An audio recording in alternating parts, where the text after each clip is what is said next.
Okay. What if the reason that you're stuck isn't because you don't know what to do? What if your body isn't exhausted because you're doing too much, but because you've stopped doing what brings you alive? What if your mind already knows, but your body no longer remembers what joy even feels like?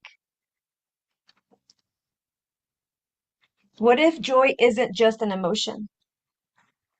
What if it's a signal, a compass, a remembering, a homecoming? Because fear lives in thought, but joy lives in sensation. Welcome to the Coming Home to You Sparkcast, the podcast for soul-led mamas, cycle breakers, and rebels with a sacred cause. I'm Margarita Rose, and this season we're exploring the embodied leader through the lens of the mind, the body, and the soul. Last week we explored joy as power in the mind. This week we're going to explore joy as power in the body, through the body. But before we begin, I want to remind you of something important. This is a sacred space, not for perfection, but for progress. It's a space for curiosity, for remembering, because coming home to you isn't about getting it right. It's about coming back home again and again and again. When was the last time that you felt truly, truly alive? Think about it for a second. Just take 2 minutes right now to think about the last time you felt truly alive. Okay? Not productive, not accomplished, not validated, but like alive. What were you doing? Who were you with? How did your body feel?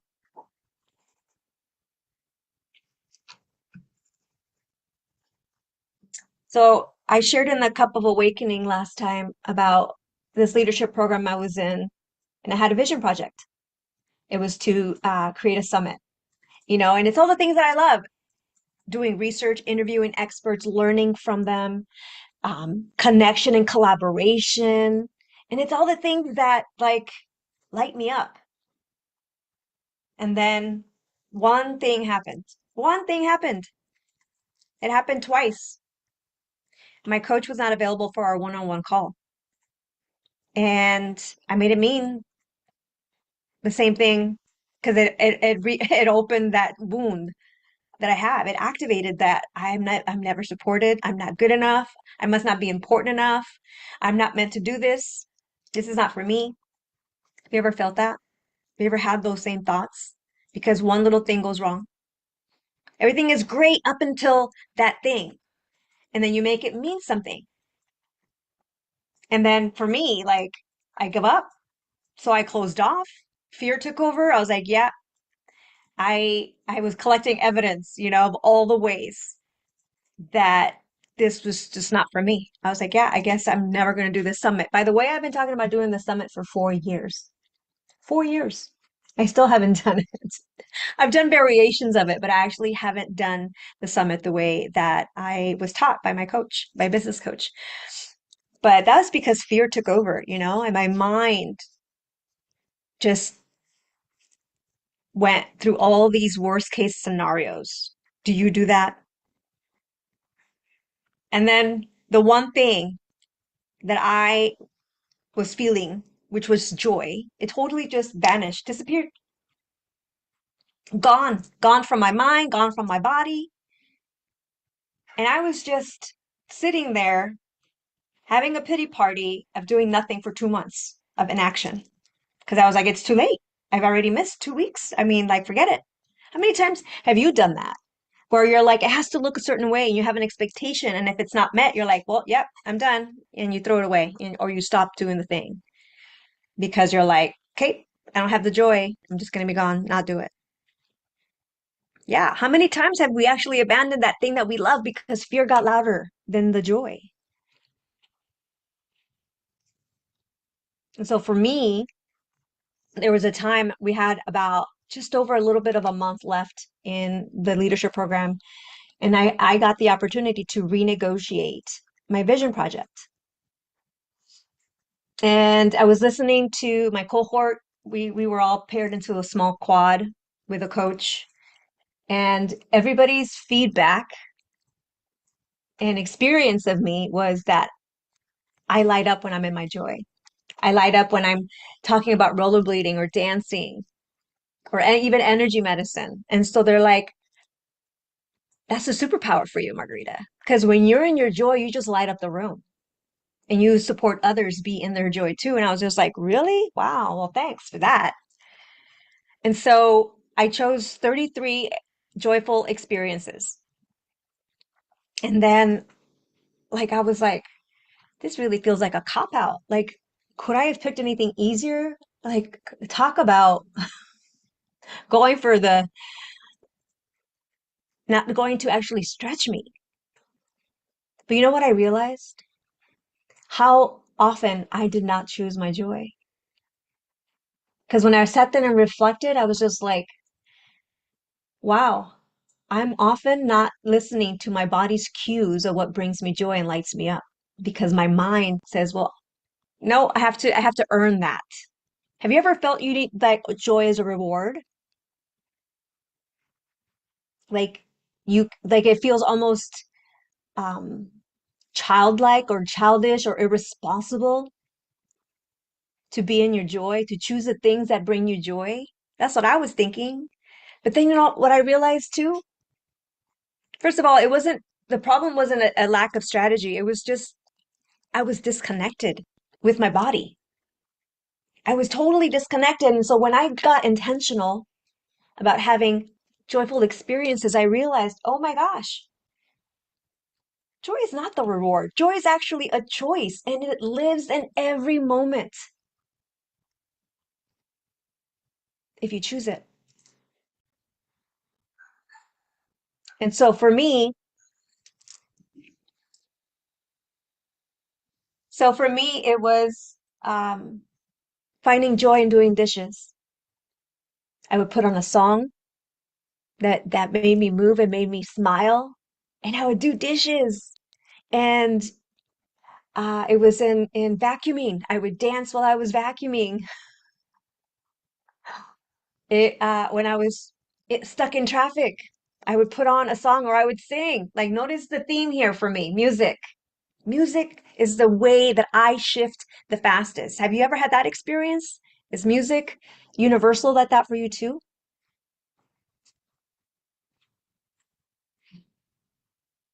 And so what that made me realize was that joy lives in every moment, in any moment, and it's actually a radiant circuit.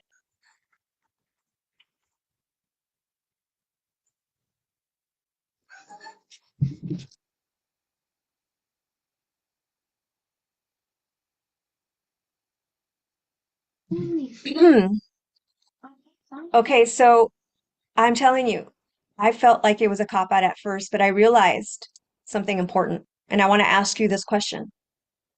What if, what if your next breakthrough isn't hidden in more effort, more doing, more accomplishments? What if it's actually hidden inside something that you've been dismissing as too easy, too simple?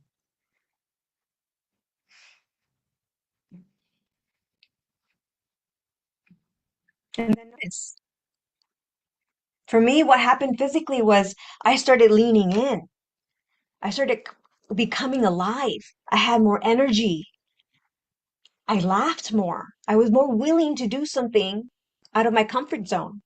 I even had more creativity and felt more connected, not just to myself and my body, but to others, to the world, to nature. I even felt more courageous. I was just like, wow, this joy feels like a superpower. I feel invincible. That's how I feel when I go rollerblading. Like, oh my gosh. I just feel like I'm flying and I can accomplish anything and I'm powerful. And it just feels so freeing, like I could fly, like I could soar. And so what that gave me was the ability to be less in paralysis, less in the rumination of those thoughts that are just self-sabotaging and the overthinking and I mean, do you overcomplicate things? Do you make things harder than they have to be? Because I know I sometimes do up until now, still make it harder than it has to be.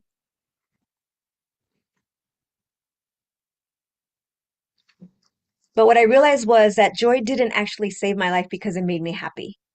Joy actually saved my life because it helped me move. It made me move. I couldn't help but move when I chose joy. And that usually looked like rollerblading, going for a walk, dancing, singing, stretching. So what does joy feel like in your body? Have you paid attention long enough to actually listen? Not what should it feel like, but like what it actually feels like. Because like I said, for me, music, rollerblading, being creative, art, nature, hugging a tree, sitting by a tree, having conversations with loved ones and friends, being in community. I even found joy in doing research and learning. Because I am a life learner. Are you a life learner? 'Cause I think there's never, I mean, we could always be learning something new. And I always appreciate a day when I learn something new. I'm all like, oh, I learned something new today. Thank you so much. And I'm always grateful. So I want to ask you, what's yours? What brings you joy? Is it building with Lego? Is it playing with your children? Is it doing yoga, going on a hike, having a one-on-one lunch or dinner date with a close friend or family member or your loved one? Or maybe it's just going and spending time on the beach by yourself, meditating. That brings me joy too, connecting with myself. So in those times that you feel yourself in your joy, I want you to tap it in. I learned something in energy medicine about something called the radiant circuits, and I think I mentioned it earlier. And it's your innate energy, like joy. It's where your joy resides in your radiant circuits. It's actually an energetic field, not just an emotion. It's actually a blueprint within you that you can access and have access to. And it's meant to be your compass. So when you are feeling that passionate joy bubbling up, tap it in. Tap it in your eyebrow points between your eyebrows right here. Some people call this the third eye. And you will notice, like without even having to tell yourself to take a deep breath in, your body already wants to integrate that by taking the breath. So tap in the possibility, tap in the curiosity, the willingness, the aliveness that is possible for you when you tap joy in. Because what if joy was available for you right now? Right now in this moment, regardless of what you're feeling or going through. What if your body actually remembers even though your mind often forgets?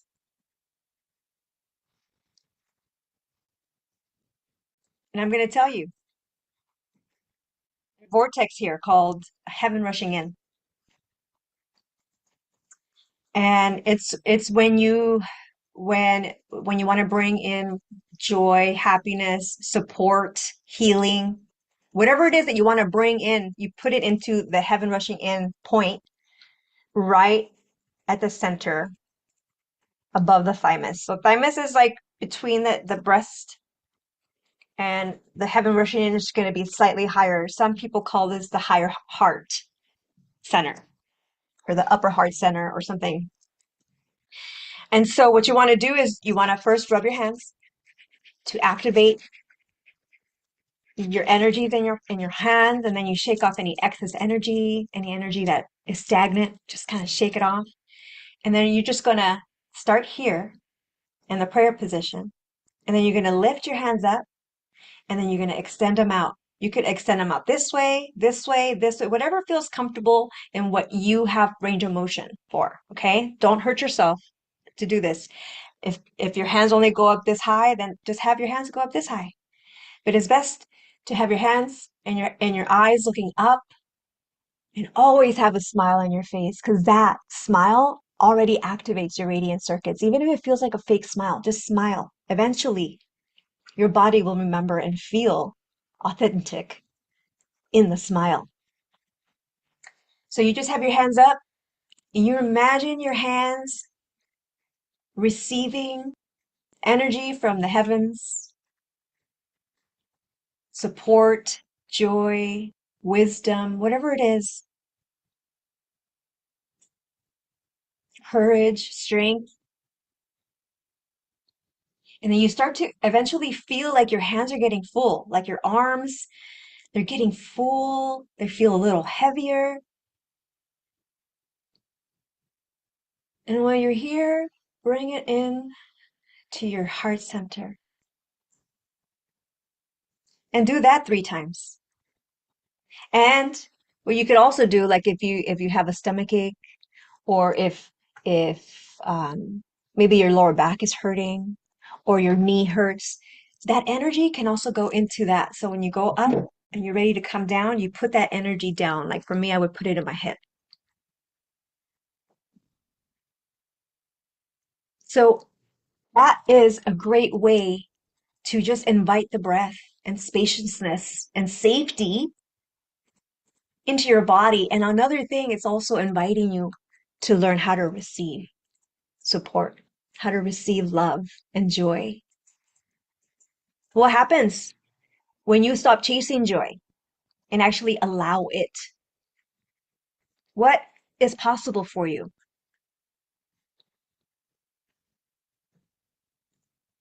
Because those radiant circuits, it's your body's natural joy circuitry. And smiling is going to instantly shift your state.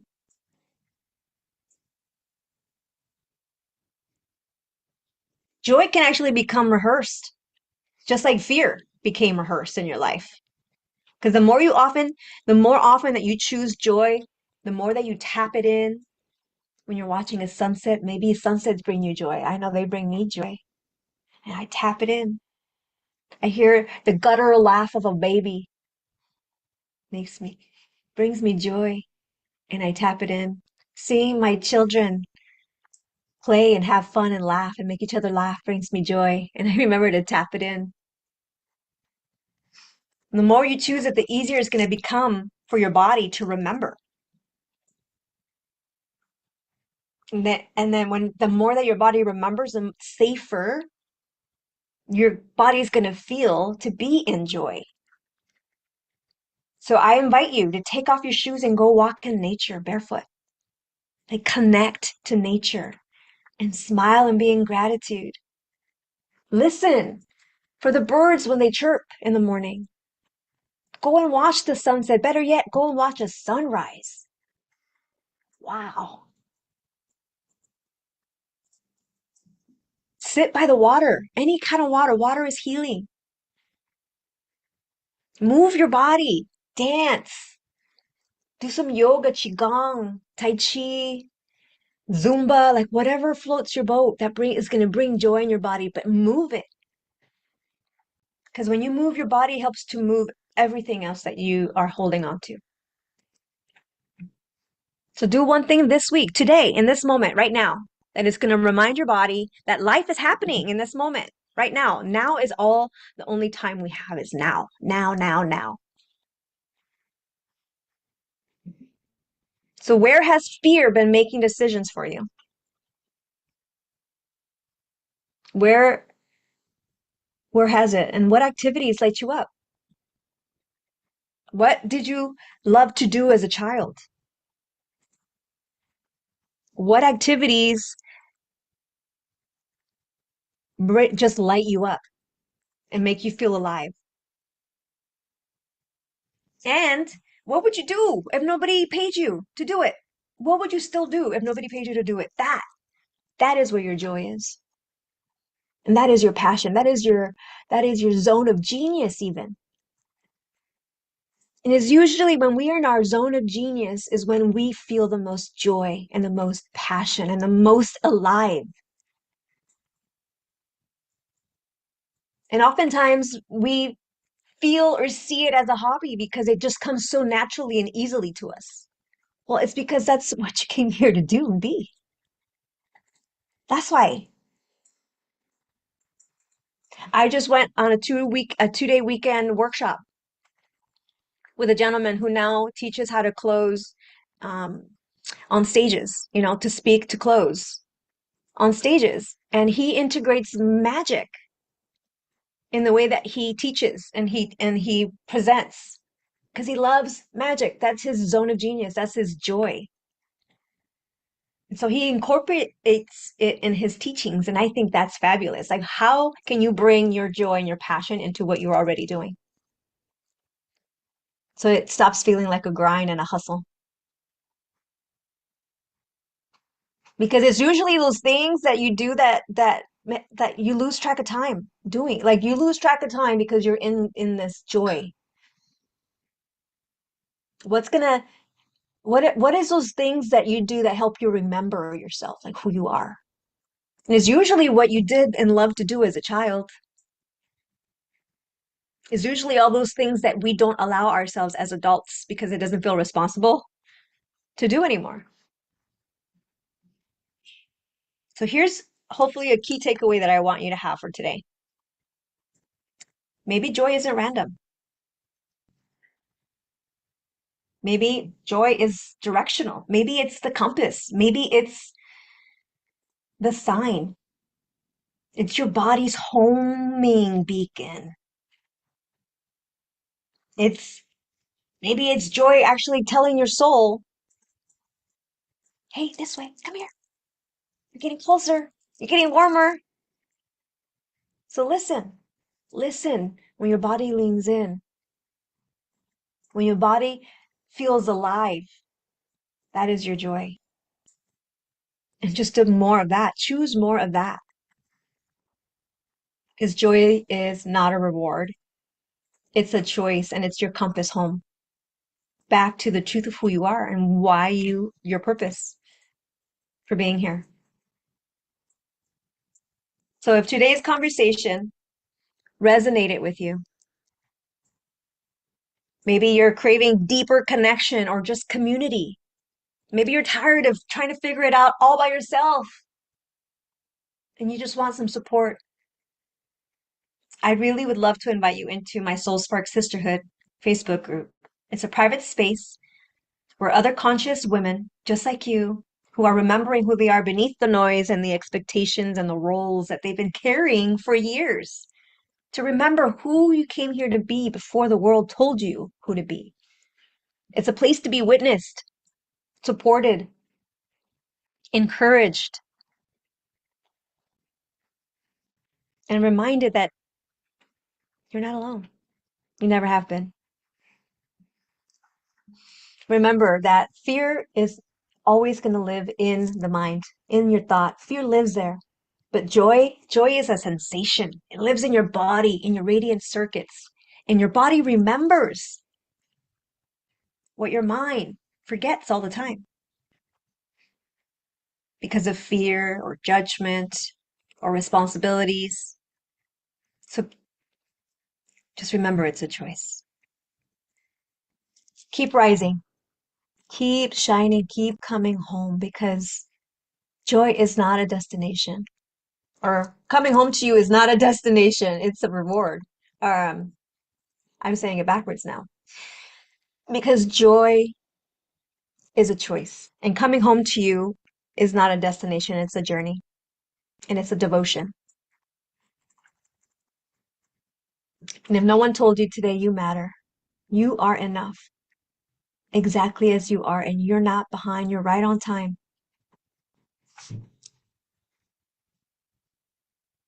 So remember, please subscribe and share this content, this episode with another friend who needs that reminder. She is not alone and that healing is possible for her. Again, I am your host, Margarita Rose, and I will meet you here, same time, same Soul Spark channel. Till next week, be well.